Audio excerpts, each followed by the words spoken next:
Hey, this is Kyle. Let's talk about mortgage reserves. So, what are they and how do they affect you? All right, so mortgage reserves simply are extra money left over in our bank account after we close to make sure that we can make the mortgage payments. So, why would a lender want to see reserves in your bank account?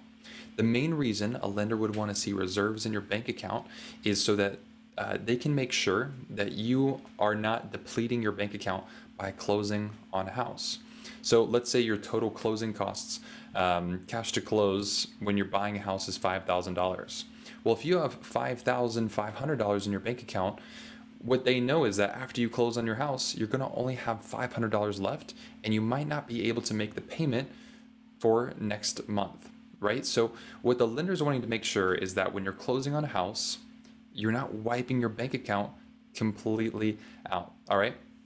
So not all loans require reserves. If you have a great credit score, you're putting a substantial amount of money down, maybe 15, 20% or more, you're most likely not going to have a reserve requirement. But if you have a credit score that's a little bit lower, or you're going into some different types of products like a jumbo product, then you might have some reserve requirements. Now, usually this can look anywhere from 3 to 6 months of reserves. And what that means is if your housing payment is $1,000 per month, 3 months of reserves is $3,000. So after closing, the lender wants to know that you have $3,000 in your bank account left over as reserves in case they're needed. So this also helps you because what the lender's trying to do is a level of risk mitigation. They want to make sure that you'll be able to afford this loan and that you're not going to have financial stress with the loan. So if they feel like there's an event in the future where closing on this property is going to wipe out your bank account, they want to make sure that that's not going to happen and that you feel comfortable and have the ability to repay this mortgage. These are all things that have been put in place after the financial crash or the housing crash in 2008.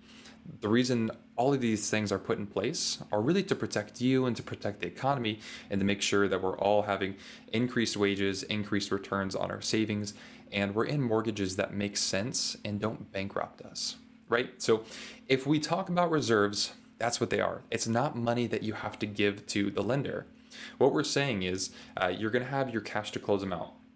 So our cash to close is the down payment plus closing costs added on top, and your reserves are anything on top of that, right? So when you're bringing money to closing, it's only down payment and your closing costs. But reserves stay with you. They're never an amount that you have to pay, but they're an amount that the lender is going to ask to be verified in your account. That way that money is there after closing.